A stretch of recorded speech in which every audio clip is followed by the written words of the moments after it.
Shalom semuanya. Baik, kalau Bapak Ibu senang dengan sebuah judul khotbah, saya ingin menyampaikan dengan judul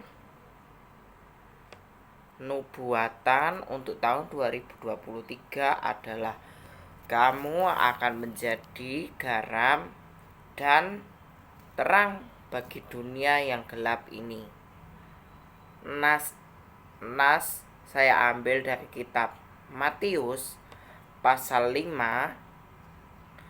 ayat yang ke 13 sampai 16. Berikut nas firman Tuhan dengan judul perikop garam dunia dan terang dunia. Ayat yang ke-13. Kamu adalah garam dunia. Jika garam itu menjadi tawar, dengan apakah ia diasinkan? Tidak ada lagi gunanya selain dibuang dan diinjak-injak orang. Kamu adalah terang dunia. Kota yang terletak di atas gunung tidak mungkin tersembunyi. Lagi pula, orang yang tidak menyalakan pelita lalu meletakkannya di bawah gantang, melainkan di atas kaki dian, sehingga menerangi semua orang di dalam rumah itu.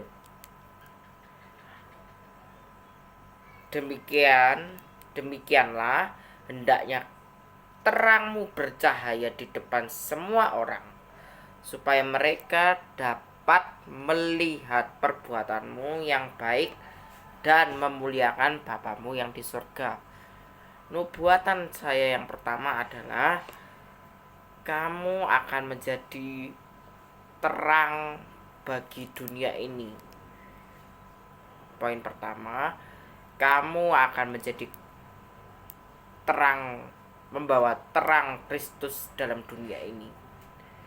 Dalam kegelapan dunia ini, kamu harus menjadi cahaya terang bagi dunia ini. Di ayat yang ke-14, kamu adalah terang dunia. Kota yang terletak di atas gunung tidak mungkin tersembunyi. Dari sini kita dapat belajar bahwa kita umpamakan ada kota di atas gunung.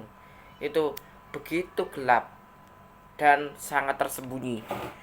Oleh karena itu, kita harus menjadi garam dan terang dunia, menjadi dampak, menjadi impactful people. Supaya apa? Menjadi cahaya bagi dunia, menjadi dampak baik bagi orang yang di sekitarnya. Di ayat yang ke-16 dikatakan juga, demikianlah hendaknya terangmu itu bercahaya di depan semua orang, supaya mereka dapat melihat perbuatanmu dan memuliakan Bapamu yang di surga. Di sini kita dapat belajar bahwa jadilah terang bagi dunia ini, jadilah dampak bagi semua orang, karena orang bisa melihat dari perbuatanmu, dari sikapmu, tingkah lakumu dalam kehidupanmu sehari-hari, supaya mereka dapat melihat perbuatanmu, tingkah lakumu, setiap aspek kehidupanmu, dan itu dapat memuliakan Bapamu yang di surga. Karena Yesus sendiri mengatakan, akulah terang dunia. Itu di dalam Yohanes pasal 8. Yohanes pasal 8 ayat yang ke-12 dengan judul perikop, Yesus adalah terang dunia. Ayat yang ke-12, maka Yesus berkata pula kepada orang banyak, katanya, Akulah terang dunia. Barang siapa mengikuti aku, ia tidak akan berjalan dalam kegelapan, melainkan ia akan mempunyai terang kehidupan. Jadi di sini kita dapat belajar bahwa Yesus sendiri adalah terang bagi dunia. Yesus memberikan nyawanya bagi kita supaya kita dapat mengerti perintah-perintah Tuhan, menjadi dampak bagi dunia, menjadi dampak yang baik, menjadi impactful generation yang baik, dan dapat memuliakan Bapamu yang di sorga. Di sini juga dijelaskan, barang siapa mengikuti aku, ia tidak akan berjalan dalam kegelapan, melainkan ia akan mempunyai terang dalam kehidupannya. Jadi kesimpulannya adalah,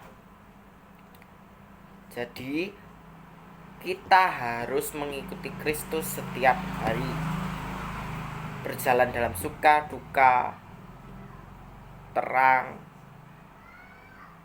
gelap, dan lain sebagainya. Intinya adalah percayalah kepada Kristus. Percayalah kepada Kristus karena Kristus adalah sumber kehidupan, sumber terang yang sejati. Karena dari situlah ayat ini sangat menarik, saudara.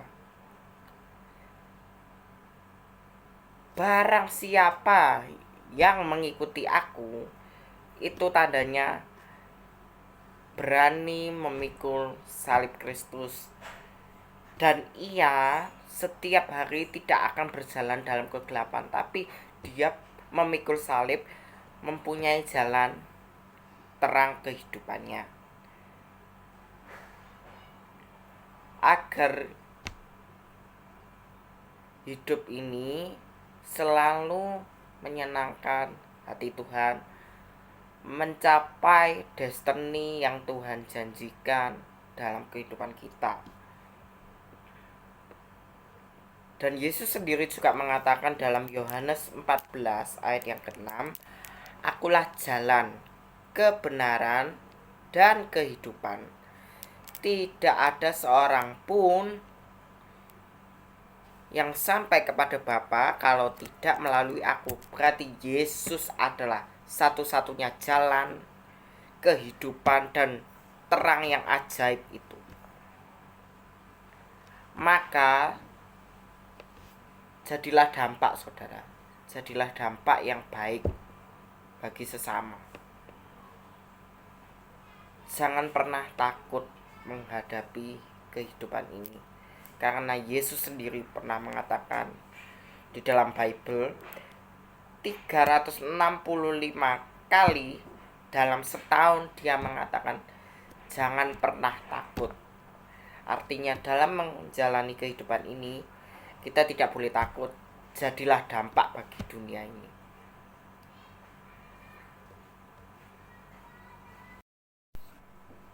Poin yang kedua adalah kita tidak boleh takut menghadapi kehidupan ini. Dan yang ketiga adalah kita tidak boleh merasa sendiri, karena Tuhan selalu menyertai kita. Maka jadilah dampak bagi sesama, supaya nama Tuhan dipermuliakan. Amin. Demikian saudara. Terima kasih. Tuhan memberkati.